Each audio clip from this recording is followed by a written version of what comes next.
हमारे चारों तरफ इंफॉर्मेशन का एक समंदर है।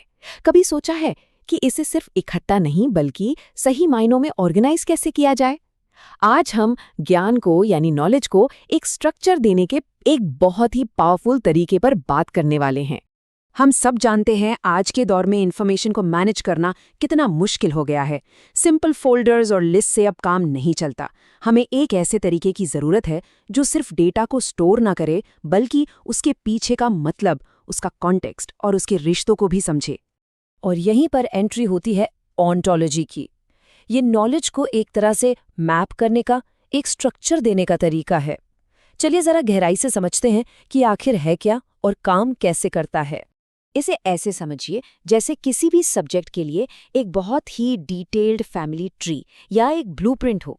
ये सिर्फ चीज़ों की लिस्ट नहीं बनाता बल्कि ये भी बताता है कि वो एक दूसरे से कैसे जुड़ी हुई हैं।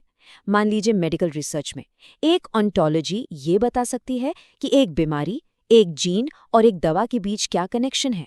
तो किसी भी ऑन्टोलॉजी के ना 4 मेन बिल्डिंग ब्लॉक्स होते हैं। सबसे पहला है क्लासेस यानी कैटेगरीज, जैसे इंसान या गाड़ी। फिर आते हैं इंडिविजुअल्स, जो उन क्लास के असली उदाहरण हैं, जैसे जॉन डो एक इंसान है। तीसरा है प्रॉपर्टीज, जो इनके बीच रिश्ते बताती हैं, जैसे जॉन डो एक गाड़ी का मालिक है। और आखिर में है एक्सियोम्स, मतलब वो नियम जो हमेशा सच होते हैं। अच्छा, थ्योरी तो समझ आ गई, पर इसे असल में बनाएंगे कैसे? इसके लिए एक बहुत ही पॉपुलर टूल है जिसका नाम है प्रोटेजे। ये हमें ऐसे नॉलेज मॉडल बनाने में मदद करता है। और प्रोटेजे कोई ऐसा वैसा टूल नहीं है। इसे स्टैनफोर्ड यूनिवर्सिटी ने बनाया है, जो इसे एक बहुत ही मजबूत पहचान देता है।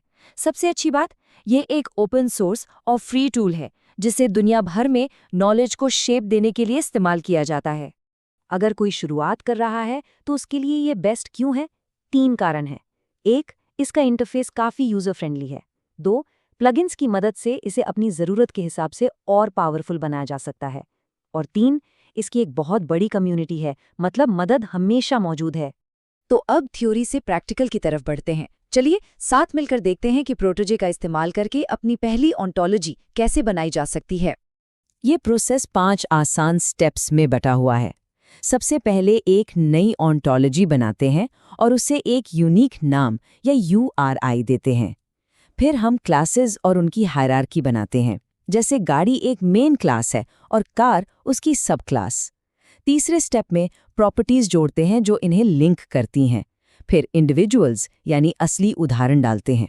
और आखिर में हम नियम यानी एक्सियम्स सेट करते हैं। देखा कितना लॉजिकल प्रोसेस है। अब प्रॉपर्टीज में एक ज़रूरी बात समझनी होगी। ये 2 तरह की होती हैं। ऑब्जेक्ट प्रॉपर्टीज 2 अलग-अलग चीज़ों को जोड़ती हैं, जैसे एक व्यक्ति एक कार का मालिक है। वहीं डेटा प्रॉपर्टीज किसी एक ही चीज़ के बारे में कुछ बताती हैं, जैसे किसी व्यक्ति की उम्र 30 है। ये फ़र्क समझना बहुत ज़रूरी है। चलिए मान लेते हैं कि हमारी ऑन्टोलॉजी बन गई है, लेकिन असली पावर सिर्फ इसे बनाने में नहीं बल्कि इसका इस्तेमाल करने में है।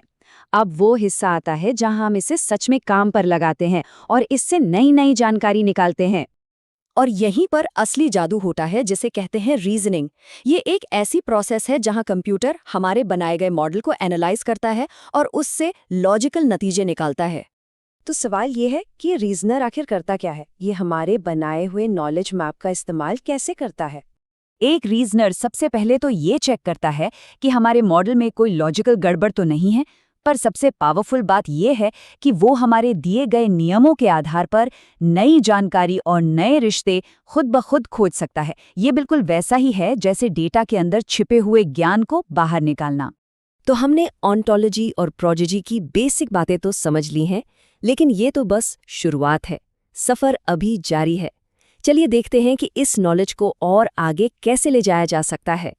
अक्सर एक सवाल दिमाग में आता है, OW और RDF में क्या फ़र्क है? इसे सिंपल भाषा में समझते हैं। RDF एक बुनियादी ढांचा है, जैसे ज़मीन, और OW उसी ज़मीन पर बनी एक ज़्यादा पावरफुल इमारत है।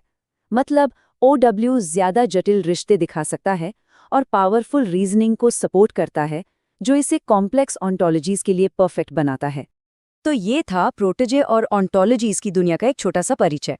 अब सोचने वाली बात ये है, इन टूल्स के साथ किस तरह की नॉलेज को एक नया ढांचा दिया जा सकता है। इसकी संभावनाएं सच में अनगिनत हैं।